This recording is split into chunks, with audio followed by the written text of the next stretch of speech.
into the Standard. We couldn't be more excited to be talking about our Pittsburgh Steelers this week with you. It's Joey and Jack. As always, we're gonna start it off for those of you that are actually watching the video element of this podcast.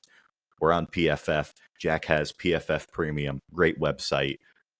Sponsor us. For those of you that are just listening to the audio, also shout out. We're gonna rip a mock draft right now because we can't think of any other way to start things. It's November 23rd, and this is the second mock draft I think we've done on this podcast since the beginning of the season. I think that's pretty good. I think we could have done more. Yeah, I agree. I don't think there's a possible better way to start this episode than with a mock draft, considering we should already be looking onward to next year. It is all over. I was fooled once again a couple weeks ago. I really thought the Ravens were dead. I thought we were going to win the division. It's not even Thanksgiving, and they are already tied for first. It is over. We are screwed. Yeah, so let's start this mock draft here. Let's get it going. I'm really interested to see what players are in here. Like, I'm talking about Dante Moore. I assume he's like in the mock draft database, and I think that's like insane. All right, I saw Dante Moore they sniped go. him from us. That's really unfortunate. All right, who went off the board? Let's take a look at that if we can. So Arvell Reese won, Ruben Bain, Ty Simpson, Caleb Downs, all that makes sense. Mendoza to the Browns. That would be a complete disaster. Shout out Shadur Sanders. Holy shit, Dante Moore to the Rams. Cancel the fucking NFL. If the Rams get Dante Moore. It's actually all over. I keep forgetting that they have the Falcons first. That is so bad. Oh my god. Mekhi Lemon in Arizona. No, they've massacred my goat. They've massacred How could him. they? All right, why do the Vikings need another receiver? Why do they take Jordan Tyson? Because 9 needs all the help he can get, apparently. Why do the Cowboys take one? I guess George left in free agency in this scenario. We are going to attempt to trade pick 80 back for George Pickens. Yes, we will be doing that. I don't know if it's going to let me, but we're going to try. All right, who's even available? Sonny Styles definitely jumps out to me, but I will do some not nice things if this team takes defense first round. How on earth do you pronounce Delane's name? Mansour, I'm pretty sure. Is it Mansour Delane? I'm pretty sure. Okay. If any LSU fans are listening to this podcast and I got that wrong, let me know. Realistically, like, if you had one position circled going in, what would you want them to take? I want them to take a quarterback, but I don't think they will. But like, the thing is, like, they'd probably have to trade up because, like, who? Yeah. Like, I don't even think anybody doesn't seem like an option here. I'd probably lean corner or receiver after that. I think I'd prioritize receiver more than corner, as much as I hate the corner room. And like, let's sort. I keep forgetting I can do this. I don't think Denzel Boston is a bad pick at all right here. No, he's another Washington. Washington's they produce some pretty decent receivers out, at least as of a couple years ago and onward. I'm okay with that. I mean, they clearly need one. Yeah, I mean, I guess that's. I mean, I watch this team every week, and I'm like, yep, they just don't have a receiver. We talk about it every week, so I'm cool with that. All right, Denzel Boston. I'm sorry. I'm very sorry. Your dynasty value is absolutely fried. It's over. I mean, I was talking to a friend of ours, Kieran. He's a big dynasty guy. For those of you that care about dynasty, I'm never drafting anybody for fantasy football or dynasty that plays for the Steelers ever again. I'm just not doing it because it absolutely cooks their value. It seriously does. It's so bad. Right. This has me wishing we would have gone corner round one because I love Chris Bell. He absolutely fried Pitt this year. Not that that's like my reasoning for liking him, but I really do think he's a good prospect. I'd be lying to you if I told you I knew anything about Keith Abney II. I like his name though. Jacoby Lane's here too, man. We probably should have gone corner. Yeah, this seems like another. This seems like one where Chris Johnson. This seems like another one where kind of don't have to go receiver early if you want talent or you want to add there. I know another. I don't know. The Steelers are in a weird position with the running back room. I'm of the opinion they should probably draft one again because Caleb Johnson is 0 at this point. I'd say. I don't know. Like, I like Jonah Coleman. That's on the board there, but I think there's going to be a lot of guys maybe farther down the board. What quarterbacks are available? Imagine we went receiver and running back from both. You say quarterback or running back? Yeah, what quarterbacks are available? Okay. I saw Nuss. Oh, wait. You can... There we go. Ooh. Sellers. Mateer. See, that's what I mean. There's some decent like dart throws here. Like, I don't think Sellers is going to declare. I don't think so either. I don't think Maiyava's going to declare. Mateer, like interesting. Mateer, he is. I don't know. Do we take a quarterback dart throw for the culture? They could, but the problem is like they need so many things that I guess that it helps that they have a bunch of picks here coming up, but we need so many things that it would really suck if you take a quarterback dart throw and he's no good. That's true. I'm okay with it though. We can take a dart throw later because we can just take one of these guys. Yeah. One of them will be available next round. You want to look like corner running back? What do we do? Are we taking Keith Abney right now, or are we double dipping on Chris Bell? I'm gonna have to do my. Listen, it's the thing with double dipping on Chris Bell is like I'd be all for it, but it just feels unrealistic and doesn't feel like something they would ever do. Like, do we want to make this like our dream mock draft? Do we want to make it like at least factor somewhat into like what we think they would do? I mean, it's our mock draft. This is our Steelers. This is our team. I'd be okay with going with Chris Bell too. They need a lot of help at the position. Fuck it. They don't even have one good receiver right now. So let's double dip. Well, once again, we will get into that later. But Chris Bell, let's go. Oh, Keith Abney went right after him. It's unfortunate. Wow. Yeah, Nuss is there again. Look at that. So top of the board. This feels like the position we can take a bunch of offense, right? We have 2/3. Is this the 80th pick or is this This is 77. This is 77. Okay. Do you like Mateer? Do you like Mateer or Nuss better? I like probably Mateer. I would agree with you there. This seems like a solid spot for a dart throw there. Fuck it. Yeah, I'm cool with it. John Mateer. Once again, I'm sorry. I'm very sorry. And this is the George Pickens pick right here. This is indeed the Cowboys' third rounder. So what trades are we getting offered here? Let's see if we can trade the 80th pick. Does it give me can I get a trade suggestion here? Trade acceptance rate at the bottom. This trade will not be accepted. Yeah, we know, man. For those realistically, realistically, what would it look like if we gave him? Okay. So they feel like the value is somewhere in between a first and a second. All right.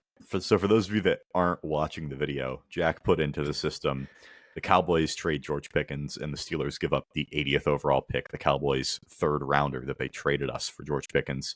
And the bar was filled up. None. Just none. This trade will not be accepted. Not going to happen. Derek Moore feels like such a Steelers pick because it's just something that they just don't need. And I'll just take him. They're probably going to take like a defensive guy. Skyler Bell, are we serious here? UConn wide receiver.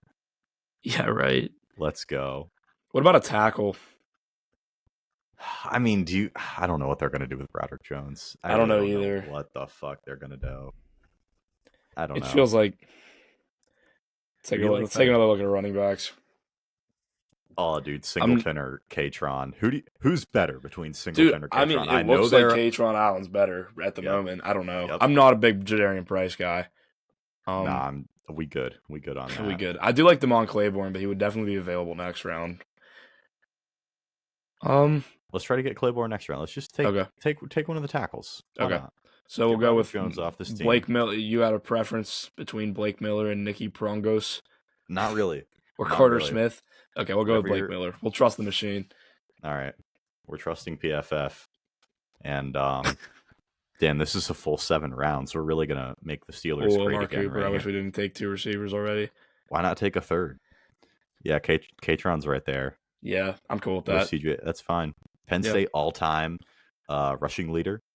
And that is surprising to me. I know. I thought that was kind of crazy. I didn't. That is nuts. Creeping up on the record at all, to be honest with you.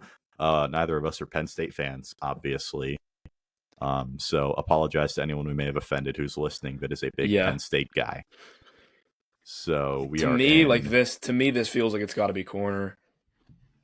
Yeah, I mean, who are we looking at right now Let's out take a there look. for next year? We're looking at Jalen Ramsey, who's probably going to be back. Joey Porter Jr., who, good lord, You it's can in draft God's Thad hands now. Steelers. Oh, dude, we have to take Thad Steelers. I think he might be available next round.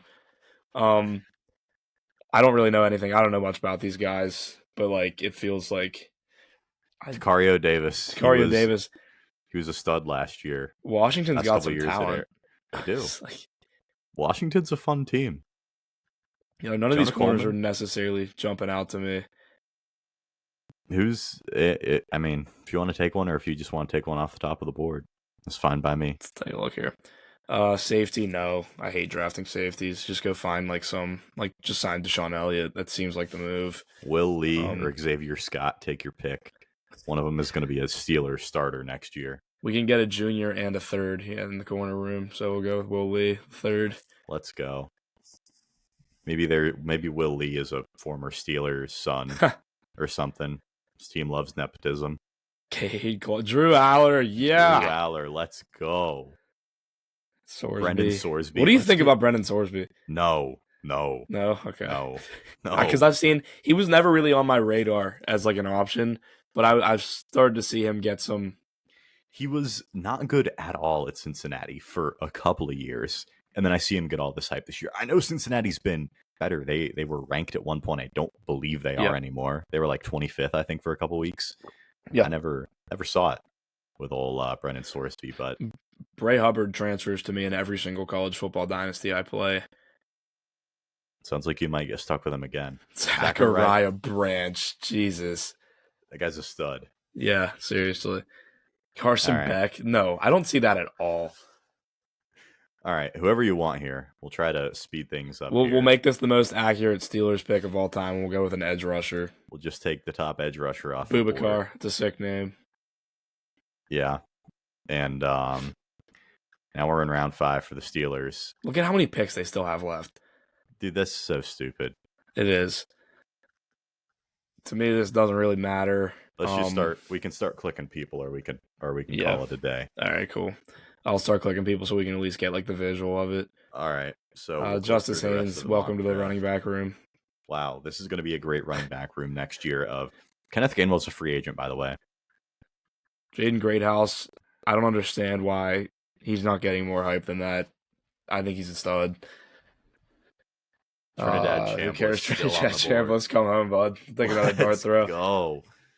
The thing about quarterback hell is that you have to take a bunch of dart throws. Yeah. One of my great takes. Holy shit! Look at all the quarterback. I know it's like let's go. Yo. By the way, recovered maybe like the fastest recovery I've ever seen from an injury where a body part was pointing the wrong way. So shout out to Bubula. We'll cap it off. Oh my God, Diego Pavi. I can't even bring myself to do that. For the culture. Damani Jackson. I remember, for those of you that are Rasheem Biles, guys, Kyle Lewis. Do you remember Damani Jackson? He had that one card in Bowman where you just pulled it every fucking box. Yes. It was the USC card, and he was like in his practice jersey. Fuck that guy. When you wanted to be like literally anybody else from that team. All right, can we grade the draft here, PFF? Literally the Caleb Williams Bowman year. All right, here we go. All right, so that's where Denzel Boston, Chris Bell, John Mateer, Blake Miller, Katron Allen, Will Lee, and Bo Bakar. There we go. It's interesting if they hate that Katron Allen pick so much, but whatever. They have so many picks, point being, guys. Yeah. And hope you enjoyed our mock draft. So I guess we'll unfortunately talk about what happened today. Steelers dropped another game to the Chicago Bears by a score of 31-28. And honestly, I don't think the Bears looked good in this one, to be perfectly honest with you. I think the Steelers beat themselves again. Caleb Williams, admittedly, I'm a big Caleb Williams guy. 19-35, 239, 3 touchdowns. He threw 3 touchdowns. His accuracy was terrible today, to be perfectly honest with you. Yeah, it was not good. Steelers were getting in his head a little bit, I think. They had a really good, splash play early in the game. TJ Watt got a big strip sack. Nick Herbig recovered for a fumble. But overall, this was more the Steelers beating themselves in the second half, where the defense couldn't stop anything. And the offense just, I don't know, they were the offense, I guess. They've what we've come to know and not really love, but for lack of a better term, what we've come to know and love about the Pittsburgh Steelers offense. Yeah, I would agree. I think the Steelers definitely hurt themselves more than they were hurt by the Bears. The offense, I mean, like you said, it was much of the same. It's hard to really expect much more when you have Mason Rudolph running the offense. I mean, he's not good. I don't think he's like some like ridiculously large drop off from Aaron Rodgers, but I do think there is like an obvious drop off. Um, it wasn't great. The last drive wasn't great either. I mean, the slant route to DK when with no timeouts remaining and like 20 seconds on the clock, picked up like 3 yards on 3rd and 9 was brutal. Um, I saw people saying they should have sent Boz out for a 64-yarder. I disagree. His career long 61. I don't even know if he can get it there.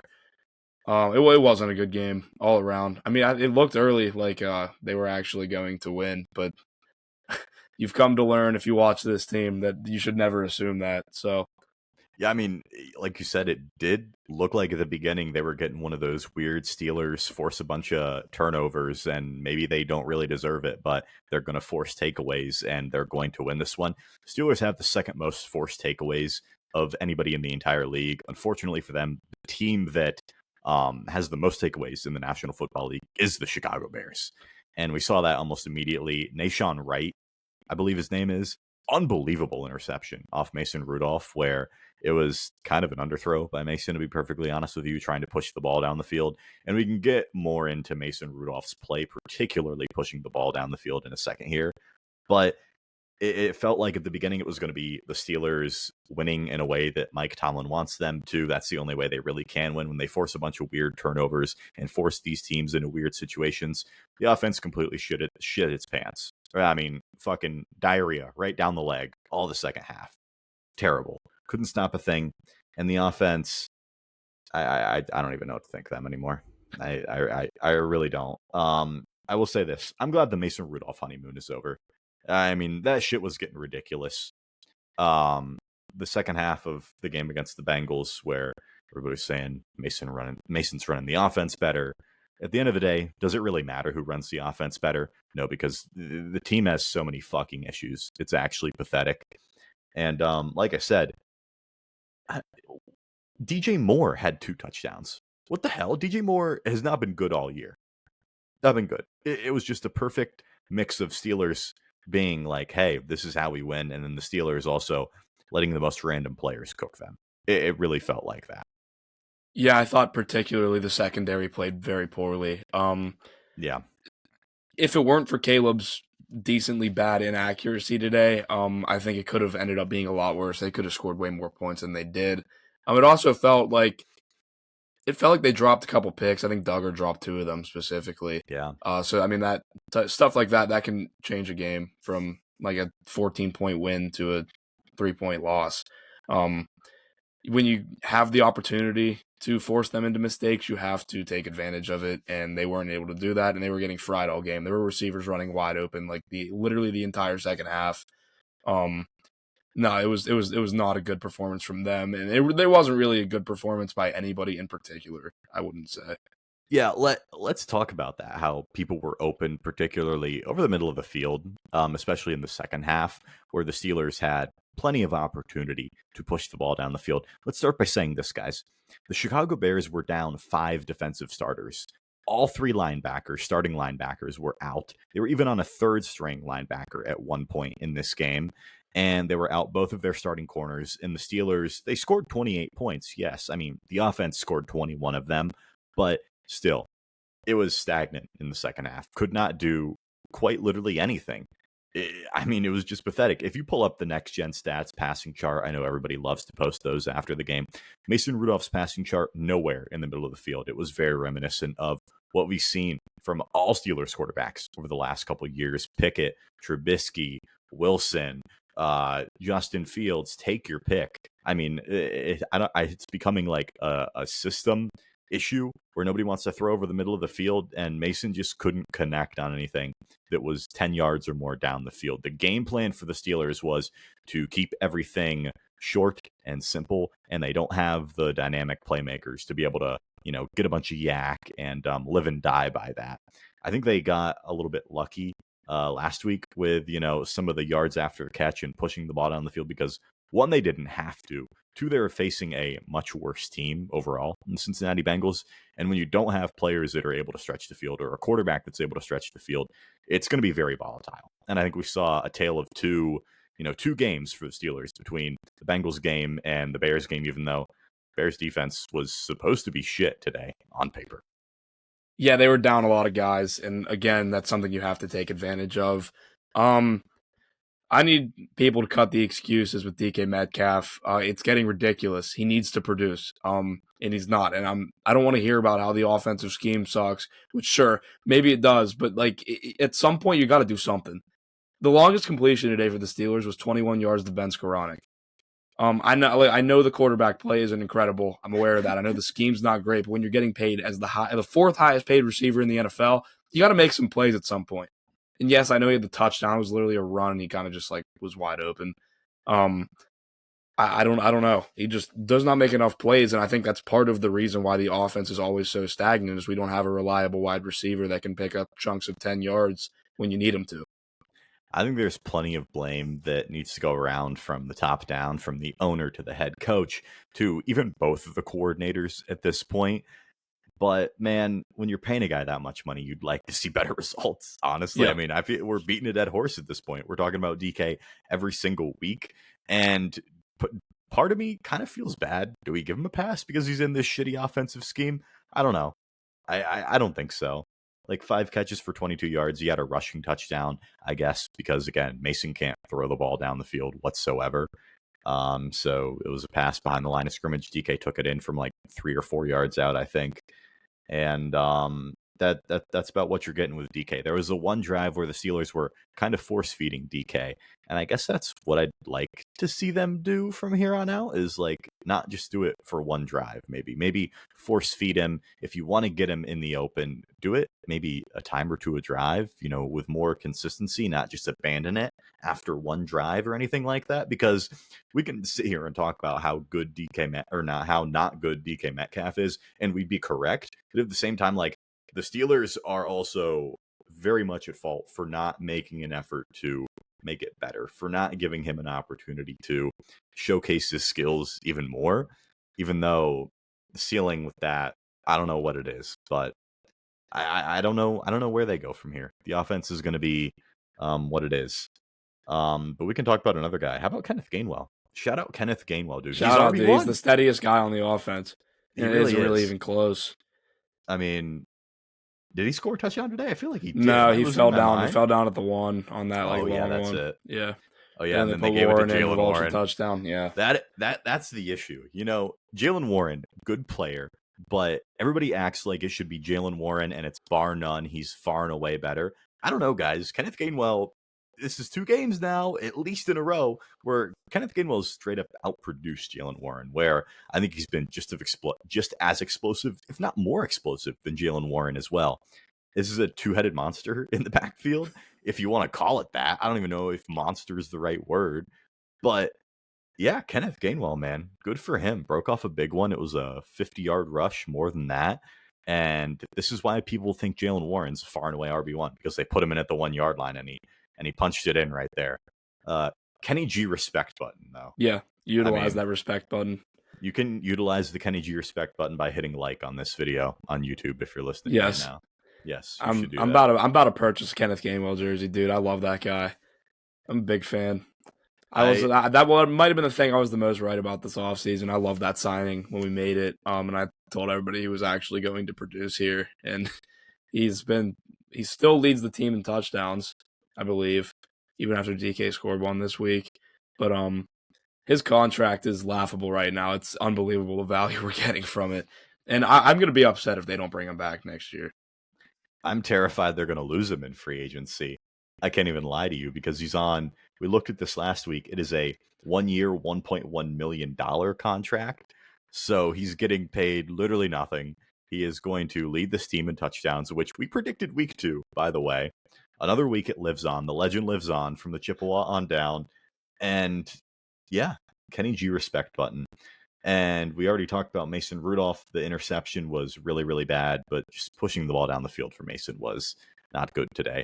I think we debunked the Linsanity run here episodes ago, a long time ago on this podcast. It really wasn't that good of a Linsanity run. And I'm glad that we see now, all right, man, this guy, like, he is a backup. Backup quarterbacks at the end of the day are supposed to come in and do their job. And Mason, I guess, did his job. I guess I couldn't expect very much from Mason. I think people's expectations for Mason were way at the ceiling. They should have been way farther down. We needed to set a bar, and that's about what I expected from Mason. I mean, you can't really complain. 21 to 31, 171, a touchdown and a pick. That's backup quarterback stuff right there. Yeah. I mean, there's not really much more you can expect. I mean, he wasn't necessarily good today, but I didn't think he like lost us the game. It's the rest of the team got to play better, and he's got to get more help from his weapons, which, I mean, Jesus, there's really not much to write home about there. DK Metcalf, in theory, I mean, DK Metcalf should make that room sound a lot better than it does, but he's been brutal, I think it's fair to say. Yeah, absolutely. And DK Metcalf, he left this game a couple times this game with an injury. He rolled his ankle once. I don't know what happened on the first one. Did he roll his ankle on that one too? I have no idea too. I'm not really certain. So I don't know if we'll get an update on that, because he did finish the game and came back in shortly after he hobbled off the field both times. But I mean, when he went out, it was even more like laughable, because you have Roman Wilson, who, I mean, shout out Roman Wilson. He was open down the sideline. If Mason would have hit him, but again, Mason throwing down the field today, holy shit, it was just bad. He also had another deep ball where, he underthrew Roman Wilson by a good bit. And Roman Wilson played corner on it better than, Darius Slay has played corner on anything so far this year, and almost came down with it. So Roman Wilson's getting those looks, I guess, down the field. I'd like to see Rodgers hit him on one of those. By the way, Aaron Rodgers obviously didn't play in this one, but it sounds like he's going to play next week. And I don't know if you heard this, Jack, but apparently Mason Rudolph was told that he was starting by Mike Tomlin on Saturday, right? But a couple players on the offense after the game said they didn't know Mason was starting until this morning, like an hour before the game. How the fuck does that happen? What do they talk about there? Is it malpractice for Mike Tomlin not to tell the offense, yeah, this is who we're rolling with? Would some heads up not be nice? Am I being weird? Am I losing my mind?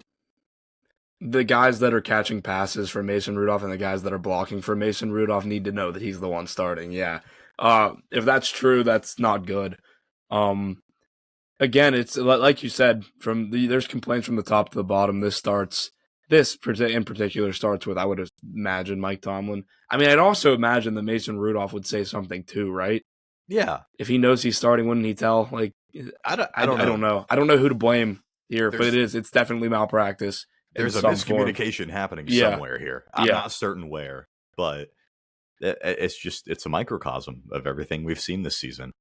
And the Baltimore Ravens now lead the division, technically. They've come all the way back. And it is before Thanksgiving, so the Steelers have really fucked this one up. And Baltimore's not going to look back. As they usually do. They're not. I will say, the only thing is that Baltimore really doesn't look outstanding either. They're still battling with injuries. I'm pretty sure Lamar's not healthy, but he's still a better option than whatever the hell they'd be going with. But yeah, I would agree. They're still a much better team than we are, and they're probably going to run away with the division, barring any more injury. Yeah, here we go. Second week in a row, we're talking about the Connor Hayward tush push. Can we put an end to it?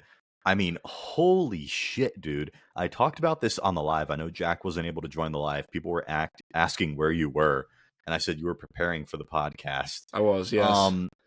Nepotism has ruined my football team. And let me say this. I've talked about this with some friends of mine. Nepotism, I think, is a good thing in general. I don't have nepotism on my side in life, but I wish I did. I hope Nepotism FC adopts me, because I need some of that in my life. Nepotism has gotten Connor Hayward a spot on this football team, and I don't like the gimmick of Cam getting angry when we act like Connor Hayward isn't a Nepo baby. Why does Connor Hayward the one doing the tush push? Why is Connor Hayward on his lone play? He snaps the ball and he stands there. I would imagine. Did they show like a close up angle? Because I feel like they had to have like botched a snap or something. I don't know. It was just weird where it looked like Connor Hayward literally was amazed that he had the ball in his hands. and he didn't He even probably try was. to push forward at all. And I know Steelers fans, some of them were like, "Oh, he got the first down on the second effort." I don't think he did. I straight up don't think he did. Should Tomlin have challenged that? Maybe, because Tomlin doesn't know when to challenge to begin with. He's absolutely terrible at challenges, but he should have probably thrown the flag on that one. Yeah. Probably yeah, I mean, even if you don't think he did, it was probably worth a shot there because it was a pretty pivotal play. Yeah. They did make up for that one with the fake Connor Hayward push to get it Gainwell. Resulted in like a 50-yard run. That was awesome. I think crafty. That was Arthur Smith's best play call. It probably was. Offensive coordinator. It probably was. I really do think it was. So there's that, I guess. I don't know.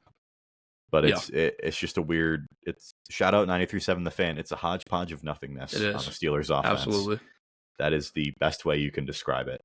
And I mean, Chicago, like I said, Caleb Williams, I don't think particularly played well. I mean, he had over 200 yards, 3 touchdowns, a solid day overall. Accuracy was bad, but the Steelers defense, man, they looked fine for the first half. I'd argue. I don't know. I would agree. They looked decent, but it was just the Bears doing just enough. Again, I mean, miscommunication on one of the touchdowns to DJ Moore, where he was just wide open 30 yards down the field. Colston Loveland, man, I'm a huge fan of Colston Loveland. Every time that guy touches the ball, it's like a first down. It's phenomenal. Yeah, they don't go to him very much, but it feels like he's slowly working his way in more and more. He had a touchdown as well. And I don't think this was Chicago's best game by any means. And they're 8-3. They're still leading the NFC North.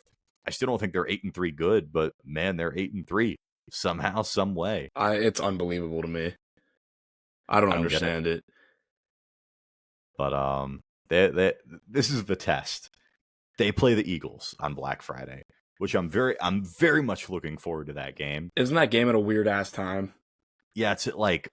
Oh, what time is it? Is it at 2 p.m.? I want to say something really weird. Yeah, it is at a weird time. But I think that's going to be the test where we really see how good the Bears are. Finally. Let's look though. Actually, when it is that game. Oh, it's at 3 p.m. That's so weird. That's interesting. It's very interesting. I'll say that. But yeah, Chicago overall, like we said, down 5 defensive starters. Offense looked fine, I guess. Yeah. They're a top 5 offense in terms of total offense in the NFL. It'd be the first time they'd be a top 5 offense in 50 years. And yeah, man, we saw more of the same from the Steelers defense. This was a pretty interesting quote from Patrick Queen, I thought.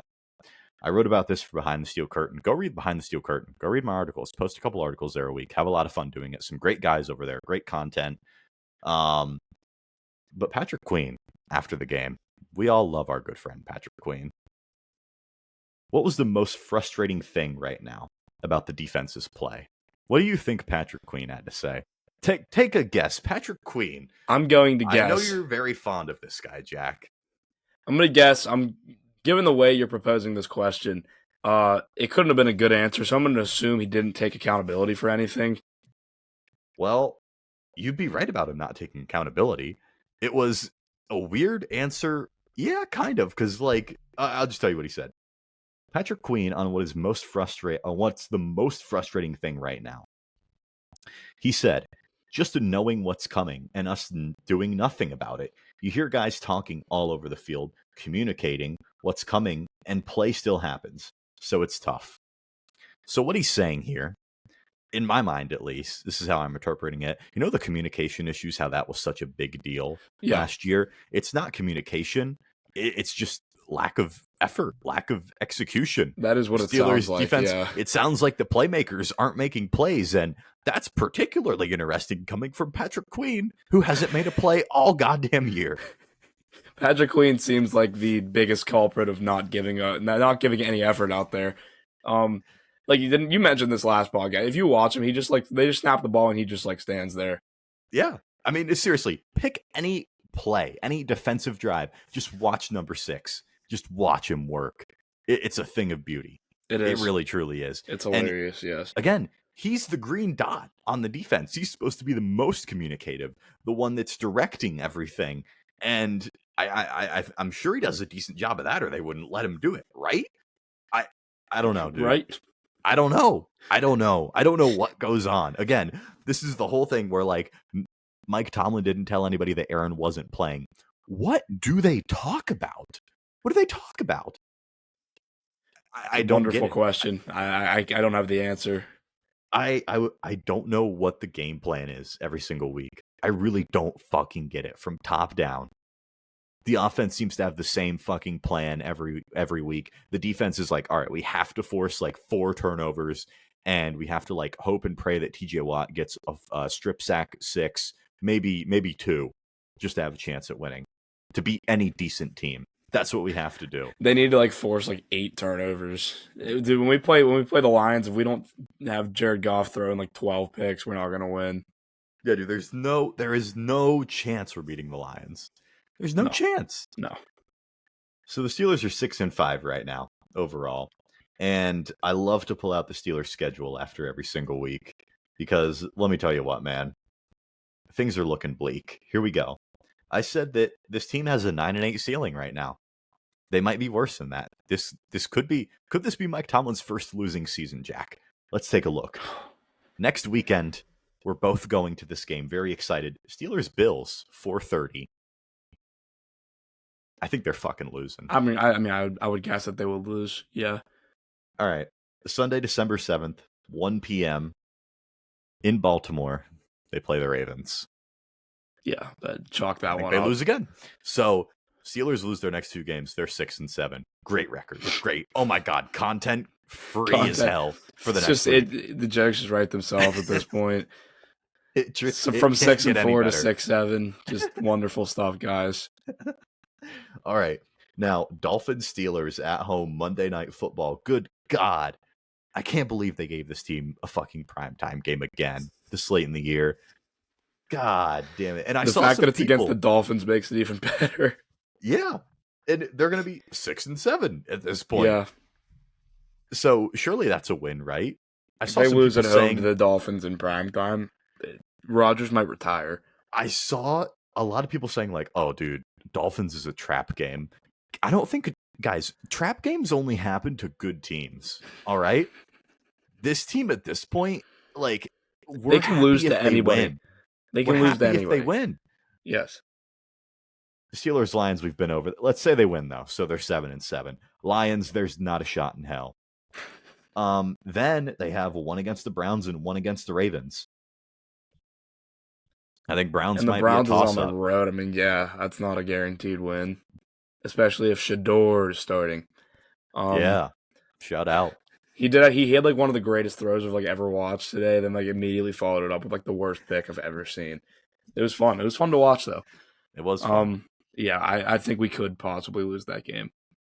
It could be Myles Garrett breaking the sack record. Oh my God! Please. I want that to happen so bad. That would be incredible. Jack is jumping up and down as a division rival has a chance to break an NFL record on the Steelers. Dude, this is just everybody's done this to me, man. These people trying to say that TJ Watt was like on his level for years, and it just made me angry, and I had to put a stop to it. And Myles Garrett is putting a stop to it. It's in crazy fashion. He has 18 sacks in we'll get into that. We will get into that later. He's going to smash the record. It's so wild, dude. It's so wild. And then that game against the Ravens where I know we said, oh, the Ravens will be resting their starters at that point. I don't know. Will they? Maybe. I don't know. Yeah, because we'll be too far behind. I mean, yeah. Even if they're 9-8, they might be. Or if they're 9-7, they might be. That's wild. Think about that. That's wild to think about. That's actually pathetic. All right, so your only hope for the Steelers. I hope you guys that gamble got to put money on the Ravens when they were plus money to win this division back in the end of September, early October. I hope you did that because let me tell you what. Yeah. That's about it. Kyle Duggar dropped a couple picks. We already talked about that. Jalen Ramsey, dude, I can't with him playing safety. Like, I know it has to happen at this point because there's no other option, but like, he's our best outside corner too. He really is. Yeah. James Pierre was fine today. Another decent game from him. He's been like legitimately good. It's very strange, but James Pierre got the start over Darius Slay. I just want to say this as we wrap up our final thoughts on this game and never have to talk about it again, thank God. I saw a really good tweet. It was from Steelers DB. I don't know if you talk or if you know him. He writes for Steelers Now. Yeah. He has a good YouTube channel as well, so go follow him, listen, whatever. He said that he would like to inject the Steelers front office with truth serum to know what they really think about all the moves they made this offseason. Because I want to talk about this. Before the season, I said this team went all in. Every move they made this offseason signaled that they thought that they could really compete and win the division and win a playoff game, maybe multiple in the AFC. In a year where the AFC is completely wide open, they're staring down a massive failure to the point where they might not even make the fucking playoffs. They're out of the playoffs right now. They were in first place. They had a 3-game lead in the division really early in the season, and they just had to coast, and they fucking choked it away by Thanksgiving. Literally before Thanksgiving. This season, they're staring down like a catastrophic failure. And I know nobody's going to like look at it that way. But I said before the season, I want everybody to know that if they don't win a playoff game, this is a massive failure, and I'm going to be incredibly hard on everybody. And I think it's deserved at this point. And I'm just letting you know, it's not over yet. Maybe they make the playoffs and they shock me, but if they make the playoffs, I don't even fucking want them to, because they're going to have to go on the road and they're going to lose by 2 or 3 touchdowns to somebody who won their division. And it won't matter. Yes. You'll see the same shit we have for the last decade. And that'd be a failure again because they went all in. It is crazy. It's the same thing. It's a joke. We say it at the beginning of literally every season, but it literally happens every single year. 9-8, 10-7, whatever. This year it might be worse. I mean, we say that now. They'll find a way to get to 9 wins probably, if I had to guess. But like they might go 9-8 and miss the playoffs. That would probably be the worst case scenario. But that'd be so funny. Yeah, but it really does. It happens every single year. And I mean, we're moving on to what? I think it'll be 8 years without a playoff win. No, it's 9 now, isn't it? Yeah, it'd be 9. 9 going on win. 10. That's wild. Yeah. All right. In the spirit of Thanksgiving, Jack, what are you most thankful for on this football team? We're going to end it on a positive note. I'll give you some time if you want. I'm just going to say Kenneth Gainwell. I'm not even kidding, man. I'm not even kidding. He's like my favorite player on the team. I want to also say Kenneth Gainwell, but I'll say Nick Herbig. That's I think fair. he's probably is he the best edge rusher on the team? I don't know. Debatable. He is certainly top 2. And had a touchdown today. I'm very thankful for the way Nick Herbig has stepped up this year because, good God, we needed it. Because the production hasn't been there for Highsmith, who's been injured a lot, and Watt obviously had a big strip sack today, so good play from him, obviously. But Nick Herbig and Kenneth Gainwell are what we are most thankful for so far in this 2025 season. Yeah. Let's answer a couple of questions here. Let's see if anybody gave us any good questions. If you want to hear your answer or your question answered, go over to my Instagram, join the broadcast channel. I ask every Sunday night who has questions, and we'll answer them right here. All right. Here we go. Why does Tomlin have such a short leash for backup quarterbacks? 0 pass attempts in the middle of the field is absurd for Mason. Matt or Ordazam. Sorry if I butchered that name. I know that. But good question, I think, here. I just think Mason wasn't very good throwing the ball down the field. Yeah. Again, I don't know that it was short leash. He completed 1 pass beyond 20 yards, and it was Ben Skoranek. Not beyond 20 yards, like 1 pass of 20-plus yards in total, and it was to Ben Skoranek. He was bad. He trying to push the ball down the field. He was bad all day. He was okay at doing the little stuff. Typically, I am on your side of just let the backup quarterback sling the ball. What's the worst that can happen? Because I mean, they ended up losing anyway, so I mean, you may as well have let him try. But yeah, the thought process there was that he was just simply bad at trying to move the ball down the field today. Yeah, pretty much. All right, Luke Detier. Mid as always, as a late teens, early 20s pick, do you see us being aggressive in trading up for a quarterback or sitting? Got to go QB early, right? Thank you, Luke, for a great question. I think I've always been of the opinion this has to be the year the Steelers take a quarterback, because what is the route forward if you don't have a young elite quarterback? There's no route forward in this league. It's not just for the Steelers. There is zero route forward for any team in this league that doesn't have a really, really good, productive young quarterback or experienced veteran. Obviously, I'd say experienced veterans like this point are people like Mahomes, Lamar, and Josh Allen, who we all know they're super duper elite, the top 3 quarterbacks in the NFL, and they've had years of sustained success. I've always been of the opinion that they should trade up and get one. I don't know if that's going to be possible this year, to be perfectly honest with you, but I think it's early because this quarterback class, I don't think it's bad. Don't listen to anybody who says it's bad, because they don't know. There's a bunch of guys who could declare, who may not declare. There's a bunch of guys that you think, they may need one more year of school. They'll probably declare. So I still think the Steelers should trade up and get one. I'm vehemently against trading for someone like Kyler Murray. I'll put it that way. I agree with you because, at the same time, what the hell are you going to do if you don't trade up for a quarterback? Because I don't want them to sit back and try to take one, pull the Kenny Pickett route, try to take whatever guy falls to whatever they'll be picking, 20 or whatever. Pickett mentioned, yeah. You mentioned Pickett. If not, maybe a dart throw in the round. But I don't want to use a first rounder on a quarterback if it's not within like the top 10. So I would agree and say trade up. Yeah. All right. Rubinoff 10 says, score prediction for first round playoff exit in Denver. Dude, a Steelers and Broncos playoff game would actually set the forward pass back 20 years. It would set football back 20 years in general. I mean, holy shit. Denver would beat us by 30, though. They'd stomp us. They'd beat us by however many points they score. Yeah, probably. All right. No limit _ Nolan says, if you were the GM, what would be the first move you do in the offseason?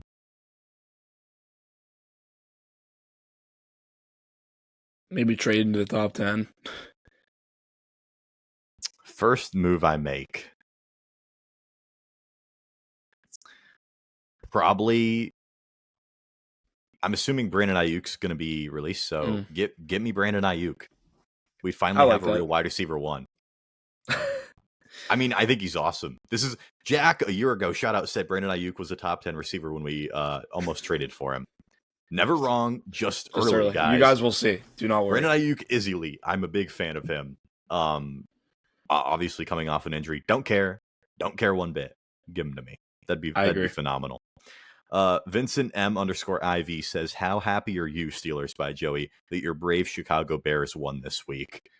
I'm not happy with the way the Steelers played, I'll tell you that. But when the Steelers are out of it, it looks like the Chicago Bears might be playing. And I'd like to see my guy Caleb Williams do good.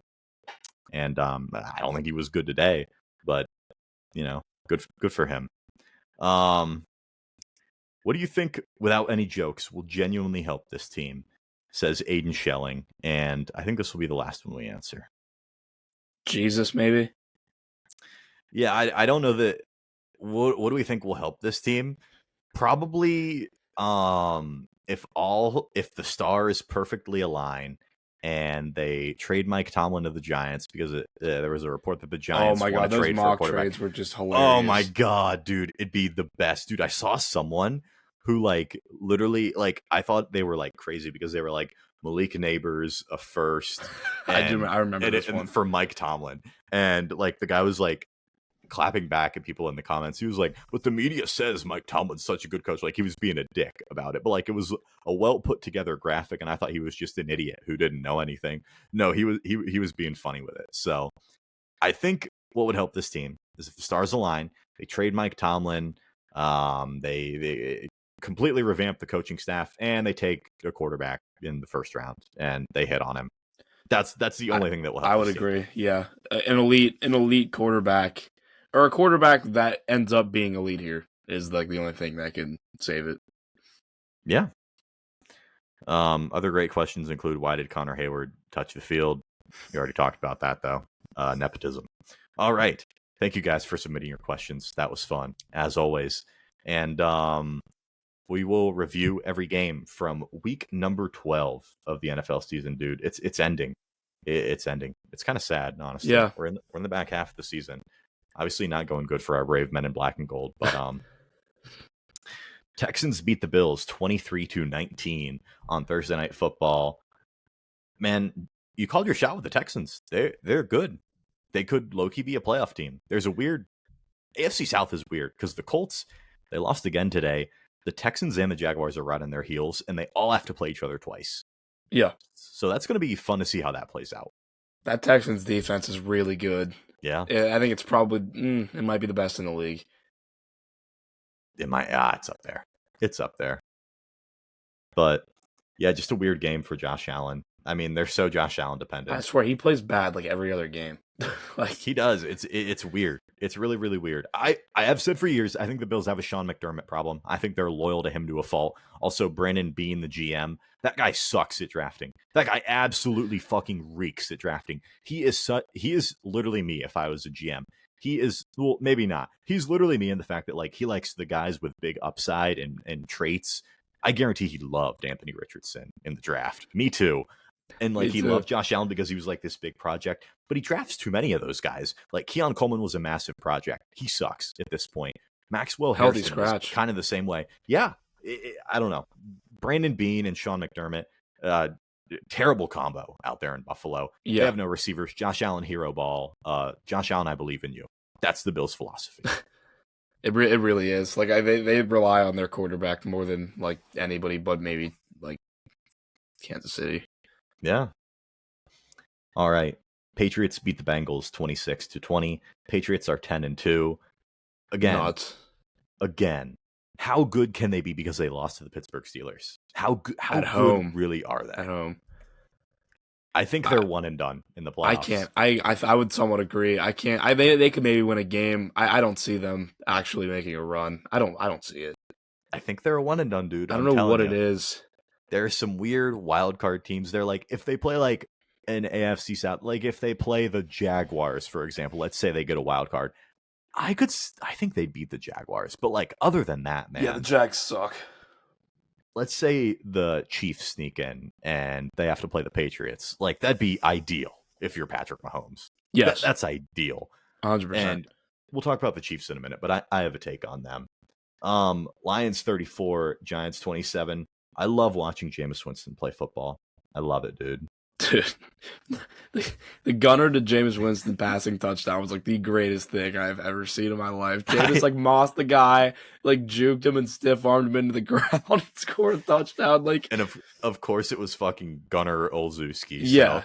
So, you know, I have two TVs set up in my living room, and I have to watch the Steelers. This was when the Steelers were like absolutely dead in the water, like you could tell. Body language was down. No heart, no guts, no passion, no soul. And then fucking Gunnar Olszewski throws a dot of a touchdown to Jameis Winston on my TV.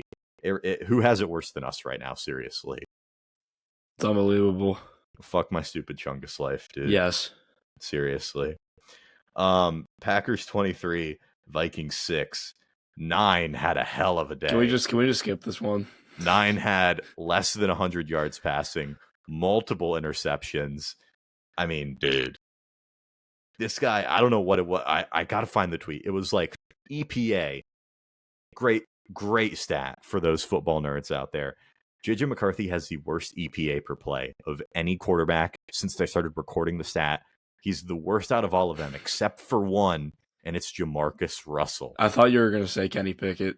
That'd be awesome. I was going to say, I don't remember him being that bad.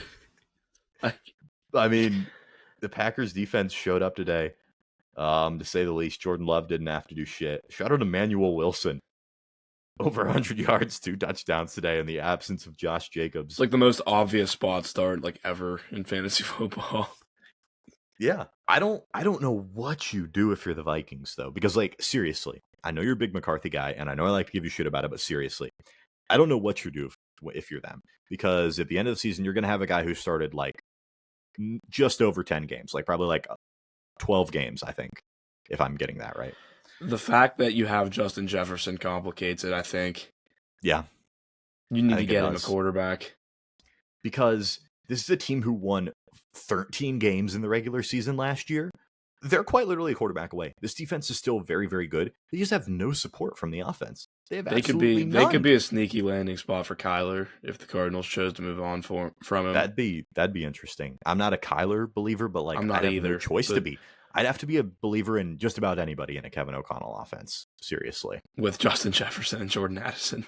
I mean, it doesn't get much better than that. It seriously doesn't. Doesn't.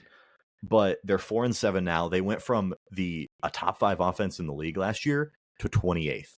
The only thing that's changed is the starting quarterback. The only thing. I was too harsh on Darnold, for sure. Yeah. Speaking of too harsh on Darnold, Seahawks 30, Titans 24. JSN, he's on pace for 2,000 yards, dude. He's going to do this every week. He's going to do this every week. I don't understand how he's constantly so wide open down the field. It's like at some point, you got to be like, let's just not let this happen. Yeah. He's unbelievable. Yeah. I have no thoughts on this game other than JSN's the fucking best, dude. He's so good, it's unfair. Chiefs 23, Colts 20. The Chiefs just find ways to win, dude. It's so weird. I'm telling you, I don't care. Chiefs make the playoffs. Let's say they're even a wild card team. Like, I'm picking them to win the AFC. I agree. So easily. Yeah. It doesn't even matter. The only team I'd even be worried about, like, if they match up with the Rams in the Super Bowl, I'd be worried about I think the Rams are they should be far and away the Super Bowl favorites right now. I don't know who the favorites are right now. It has to be the Rams. I would bet you it's the Rams. But I'm gonna look right now. It's got to be at this point. But the Chiefs just got it done. Yeah, you thought they were like dead they in the always water. do. You thought they were dead in the water. I mean, just like about every time, and they were able to pull away somehow. Ravens get another win. They lead the division now, 23-20 or 23-10 over the New York Jets. Ugly game, obviously. I'd agree with you that Lamar doesn't look fully healthy right now, but it doesn't. He's really afraid to run. They were talking Jets. about it on the broadcast too. Yeah, they said he just hesitates now to run, which he never does. So I don't have many thoughts on that. I don't either. Ravens Jets are fucking terrible. Yeah, Jets are, Browns 24, Raiders 10. Obviously, the fallout from this game is Chip Kelly losing his job, but the real story was Shedeur Sanders. I mean, he didn't look bad, guys. He really didn't look bad. He wasn't phenomenal by any means, but man, he got the job done. He's the first Browns rookie quarterback to win their first start in forever, for whatever that's worth. He didn't have to do it. His lone touchdown pass was a screen pass that Dylan Sampson did quite literally all the work on, but that's fine. Great throw, Shedeur. I've said since the beginning of the year, I think Shedeur is the best quarterback the Browns have pretty easily. I just let him start. Dylan Gabriel ain't fucking doing anything. Yeah, do you think they will go back to Gabriel next week? I saw that Stefanski was non-committal on who his starter was. Yeah. So I don't see a point of it. That the experiment's got to end there. I don't know. I don't know, dude. There's no difference. I think acting like there's a big difference between Dylan Gabriel and Shedeur Sanders, I think that'd just be a weird hill to die on if you're Stefanski. You probably just got to start Shedeur because he's better anyways. He's better. He is. I'm comfortable in saying that. And Myles Garrett, 18 sacks currently with 6 games to go. Jack said last week he's the 3rd best edge rusher of all time. I mean, it'll certainly help Jack's case if he breaks the sack record, which he's likely to do. Let's say that. Yeah. Yeah. To crush it. What is the record? 22 and a half. Oh my God. Yeah. He's going to shatter it. Yeah. He needs 5. Yeah. Yeah. He's going to break it against the Steelers, dude. I already fucking know. I just know it. God. It's maybe the most obvious thing to ever happen. That's going to suck, dude. And TJ Watt's going to watch it from the sidelines. Yeah. Great, dude. Great. Who has it worse than us? It's really nobody. Literally nobody. Jaguars 27, Cardinals 24. The Jaguars are ass, dude. I just can't prove I don't understand. I don't understand. I just can't prove it. They should have lost this game. They should. Definitely should have lost this game. But they found a way somehow, some way. I don't fucking get it, dude. Who cares? Who cares, dude? Who cares? Nothing ever happens. Nothing ever happens. Speaking of nothing ever happens, Cowboys 24, Eagles 21. It does bring me great joy to see the Eagles lose and blow a 3-possession lead. George Pickens is fucking awesome. What else is new? He's the second receiver in the NFL to reach 1,000 yards this season. He is legitimately outplaying CeeDee Lamb. He is legitimately playing like a borderline top 5 receiver in the National Football League. Is it like nuts to like say that there's like an actual question like who the wide receiver one is there? I listen, when teams have 2 good receivers, I don't like the who's actually wide receiver 1. I think that's dumb because I think CeeDee Lamb's a better receiver. I do. But George Pickens is straight about playing him. Like, you have 2 really good receivers. And, like, obviously the game plan is going to be stop CeeDee. And that helps George Pickens. But it gets to a point, guys. George Pickens is playing phenomenal right now. He is. Behind JSN, he's playing as good as any receiver in the National Football League right now.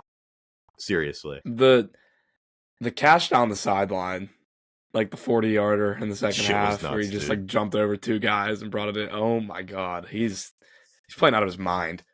He is, dude. He's a fucking beast. It's crazy. And Falcons 24, Saints 10. Yeah, I don't care. Yeah, moving on. Chris Olave had 13 targets again. Good. Stat pad at his fantasy points in garbage time.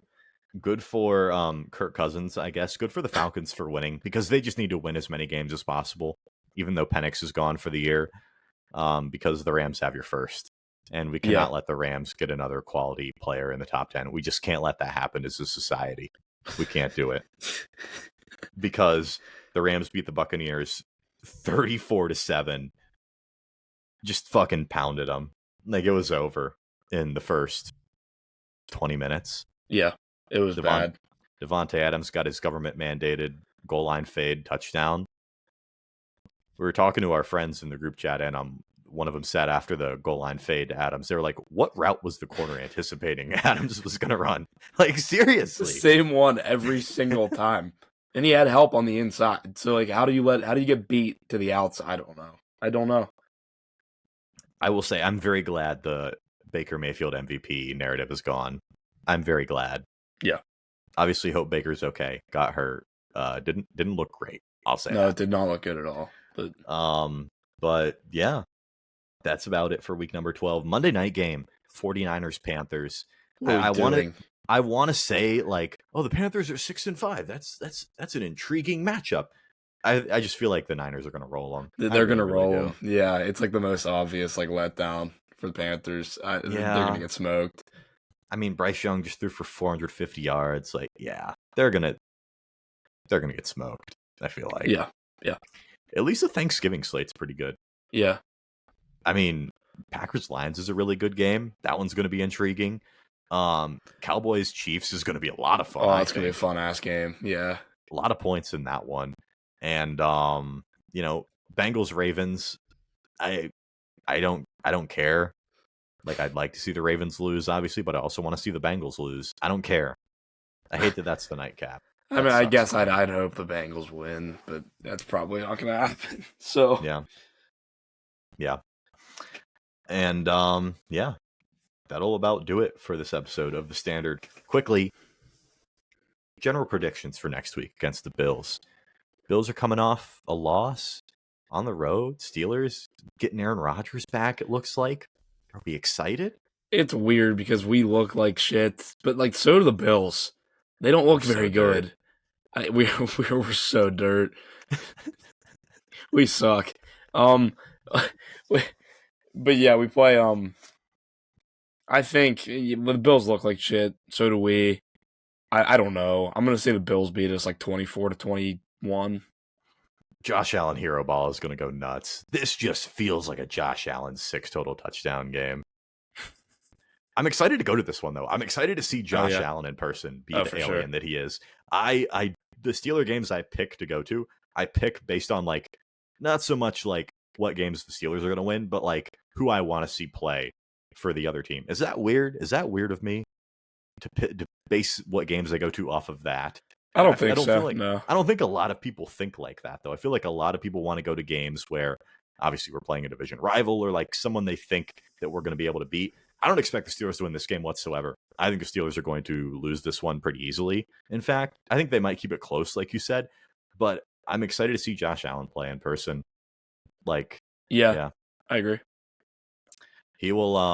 I've never seen Lamar play in person.